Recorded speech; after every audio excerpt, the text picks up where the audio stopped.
அனைவருக்கும் வணக்கம். KDK natural food ஃபேமிலிஸ்க்கு உங்களை அன்போடு வரவேற்கிறோம். இன்னைக்கு என்ன பார்க்க போறோம்னா கொத்தவரங்காய் வச்சு என்ன பண்ண போறோம்னா காலைல சைடிஷ் செய்ய போறோம். டேஸ்டா ஹெல்த்தியான சைடிஷ், ஹெல்த்தியா எப்படி சாப்பிட்றது அப்படின்றத பார்க்க போறோம். வாங்க வீடியோக்குள்ள போகலாம். ஃபர்ஸ்ட் இந்த கொத்தவரங்காவை வாஷ் பண்ணி எடுத்துக்குவோம். ஒரு 100 கிராம் கொத்தவரங்காய் நம்மகிட்ட இருக்கு, பண்ணி எடுத்துக்குவோம். இப்போ பார்த்தா தெரியும் உங்களுக்கு, நல்லா வாஷ் பண்ணி எடுத்துக்கிட்டோம். அடுத்து குட்டியவையோ அந்த மாதிரி கட் பண்ணி எடுத்துப்போம். கொத்தவரங்காய் வாஷ் பண்ணி எடுத்தாச்சு. இப்போ நமக்கு எந்த சைஸ் பிடிக்குமோ அந்த மாதிரி நம்ம கட் பண்ணி எடுத்துக்கலாம்.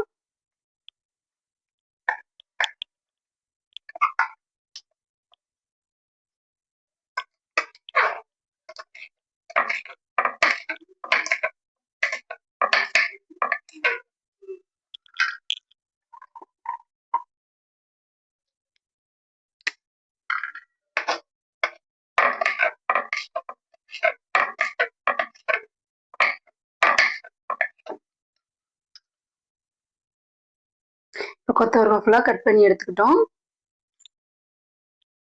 இப்போ நல்லா புதுசா கட் பண்ணிட்டோம். வாஷ் பண்ணதுனால இப்போ வாஷ் பண்ணுங்கிற அவசியம் இல்லை, அப்படியே போட்டு வேக வச்சு எடுத்துப்போம்.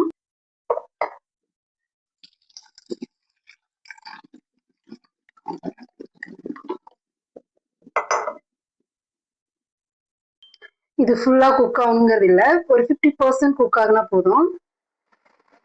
அது கூட சால்ட் ஆட் பண்ணி வேக வச்சுப்போம்.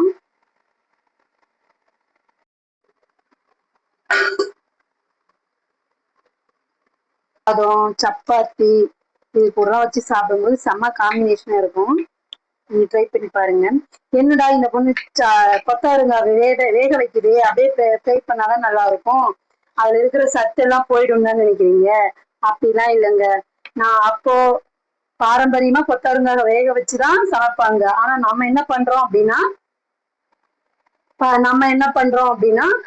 கொத்தவரங்காய் எந்த காய் வேக வச்சா அதுல இருக்கிற ஃபுல்லா எல்லா பெனிஃபிட்டும் நமக்கு கிடைக்காது அப்படின்னு சொல்லிட்டு நம்ம அப்படியே சமைக்க ஆரம்பிச்சிடும். ஆனா வேக வைக்கும் போதுதான் ஒவ்வொருத்தருக்கு கேஸ்டபிள் இருக்கும். அந்த வாயு தொலை இருக்கிறவங்களுக்கு இது வேக வைக்கும் போது அந்த பிரச்சனை இருக்காது.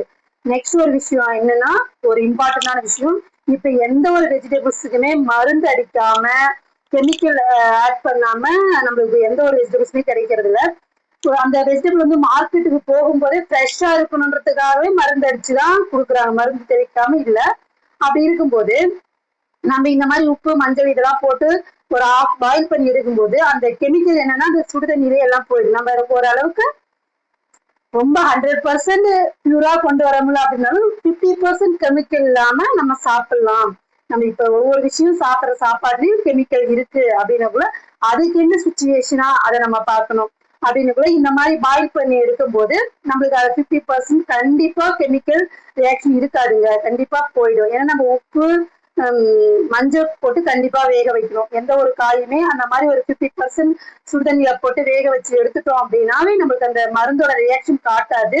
அதனால கண்டிப்பா இந்த மாதிரி செய்யுங்க. நீங்க சத்து போயிடும், இந்த மாதிரி வேக வச்சா சத்து போயிடும் நினைக்கிறதெல்லாம் ரொம்ப தப்பு. அந்த மாதிரி எல்லாம் சத்து போகாது. நம்ம பாரம்பரியமா செய்யக்கூடிய இந்த மாதிரி வேக வச்சுதான் செஞ்சாங்க. ஆனா நம்ம தான் இப்ப வர ஜென்ரேஷனா மாறிட்டு வரும். வேக வைக்காம ஆயிலே ஃப்ரை பண்ணிடுறது, ஃபுல்லா ஆயிலே யூஸ் பண்றது, அந்த மாதிரிலாம் இல்லாம கம்மியான ஆயில்ல ஒரு நல்ல ஃபுல்லா நமக்கு சத்து கிடைக்கக்கூடிய காய்கறிகளை நம்ம இதுல நார்ச்சத்து அதிகமா இருக்கு அப்படின்னுக்குள்ள நம்ம ஃபுல்லா எப்படி நம்ம எடுத்துக்க முடியும் அப்படின்றத நம்ம பார்க்கணும். அதே மாதிரி இந்த கொத்தவரங்காவுக்கு நம்ம எந்த ஒரு மசாலாவும் ஆட் பண்ண போறல, வீட்டுல அரைச்ச ஒரே ஒரு அந்த சீக்ரெட் மசாலா என்னங்கிறத நான் லாஸ்டா தாளிக்கும் போது காட்டுறேன். இப்ப பாருங்க. இப்ப பாதி குக் ஆயிடுச்சு, ஆஃப் பண்ணிடுவோம்.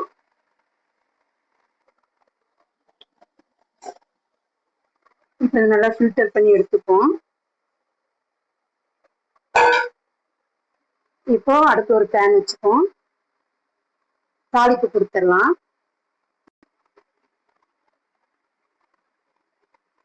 இதுக்கு நம்ம கொஞ்சமான ஆயிலே போதுமானது, நிறைய போடணும் அப்படிங்கல. நம்ம ஆயில் வந்து கம்மியா தான் இது யூஸ் பண்ணிக்கணும். நம்ம ஒரு வெங்காயம் நறுக்கி வச்சிருந்தோம் இல்லையா, கடுகு போடுங்க, வெங்காயம் ஒரு வெங்காயத்தை அப்படியே சேர்த்துப்போம்.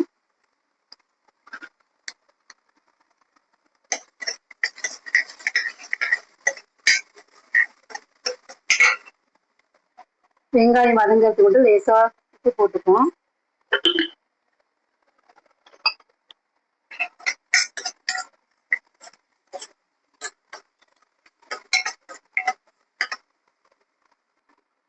கறி லீஃப் சேர்த்துக்கலாம்.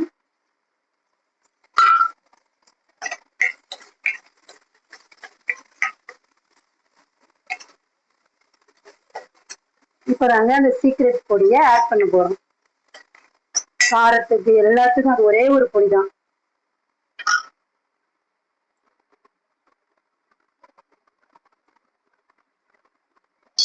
நம்ம காரத்துக்கு ஏற்ற மாதிரி இது அவ்வளவு காரமும் இருக்காது.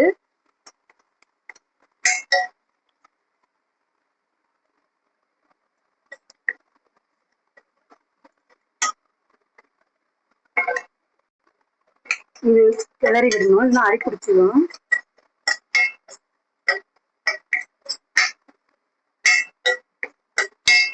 நம்ம எந்த மசாலாவும் ஆட் பண்ணாம இப்ப நம்ம கொத்தவரங்காய் ஆட் பண்ணிக்க போறோம்.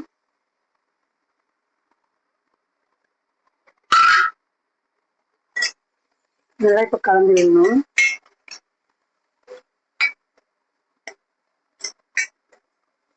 பார்த்தாவே உங்களுக்கு தெரியும் எப்படி இருக்குன்ட்டு. நம்ம எந்த ஒரு பொடியும் ஆட் பண்ணாம எப்படி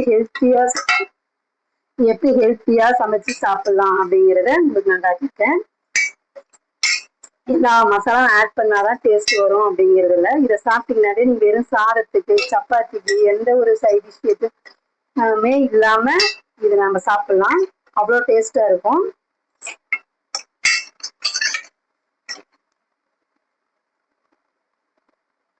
ஒரு 2 நிமிஷம் இப்படியே கிளறி விடுவோம்.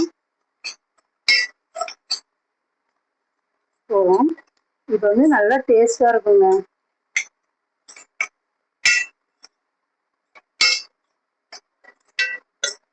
அவ்வளவு ஹெல்த்தி.